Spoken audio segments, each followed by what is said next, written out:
So, could you walk us through the typical process of cleaning up a crime scenes for maybe something like a homicide, for example? Okay, so first we get the call. So we use what we call the BISRA, which is the Biorecovery Risk Assessment Form that is created by the American Biorecovery Association. I had hand. We had a bunch of people create it. We have a front end, basically a front end user option. So you call us, and we can kind of interact on this too to kind of have a little fun. Is you'll call me and say, okay, my significant other just got murdered. Okay, we're gonna ask you. Okay, first, we're apologizing. We're meeting under these situations. I need to know, was the scene released? Okay, that's major. So the police, you first tell the police to come in, they do their work, and then you come in. Exactly. Okay. So was the scene released? Yes. Can I please have the detective's number and name? Because I'm going to verify it on my back end. Right. Because there has been cases that.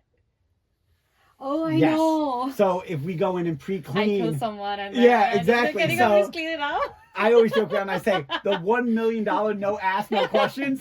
You give me $1 million in cash, I'm not going to ask questions. I got you. I'm just going in.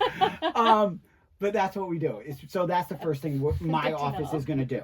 And we're going to verify that everything's been cleared. Then we're going to ask basic questions. In a murder, we wouldn't. In a homicide, we wouldn't. But mostly, have they traveled out of the U.S.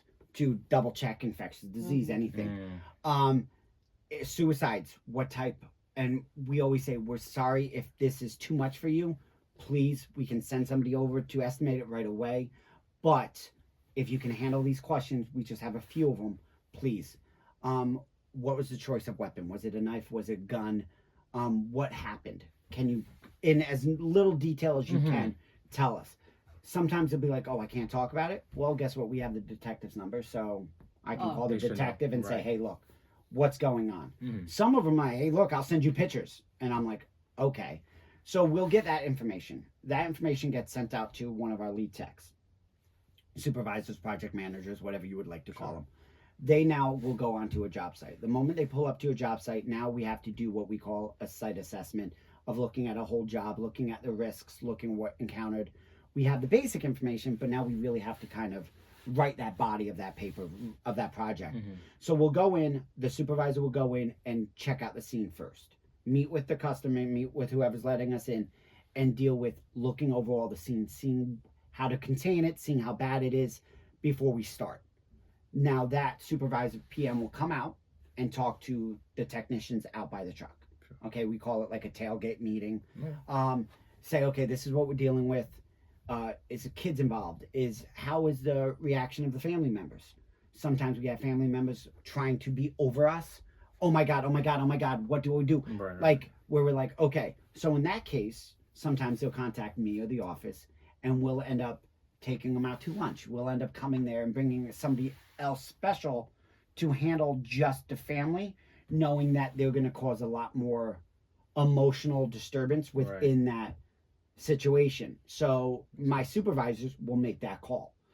So they come out, talk to everyone. Now my supervisors will right off the bat go and start talking to the family member after that, while the technicians start containing the scene. So we'll put up containment, zippers, your any air quality that we need. So if we need air scrubbers, which means we want to scrub the air, we put them in. How do you scrub the air? I was literally just about to say. So, okay. So just you like, see? now, just so, yeah, we scrub the air like this. They're called air scrubbers. You see them in the hospitals as well. Since COVID, you'll see like their square devices. No. Okay. Basically what it is, you? it's a fan. Just like, so our HVAC system. Yes. They take the air and they go through a filter, and then they, same thing. Okay. So it's a round box. It could be multiple different. What they will do is you pull the air through a filter, and then you exhaust it. So it's that simple. Okay. So that's how you scrub and clean the air. Okay. So basically, we do it in asbestos, lead, everything. Okay. We take and that's why we create negative air, which means you're creating, Got it. I hope we all. 100%. Yes. Okay. Thank you. So that's what we're cleaning. Okay. So in that case, we'll set up even a hydroxyl generator, which creates hydroxyl. So what will end up, if there's an odor, we will use hydroxyls, a hydroxyl generator, and we will put that into kind of Clean the also air. clean the air as Right. well. Mhm. So there's different steps we do, but our main goal is to make sure we contain the scene. Sure. Okay, making sure that we have what we call a hot zone and a green zone. Hot, green, well, red, hot, Yeah. or clean and cold.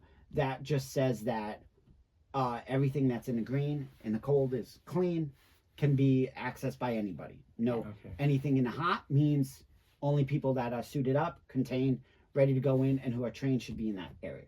That's how we do it. You knew that's in any biocontainment lab, anything, you'll have steps. You'll have green, you have an anteroom, and then you'll have the hot zone. Right.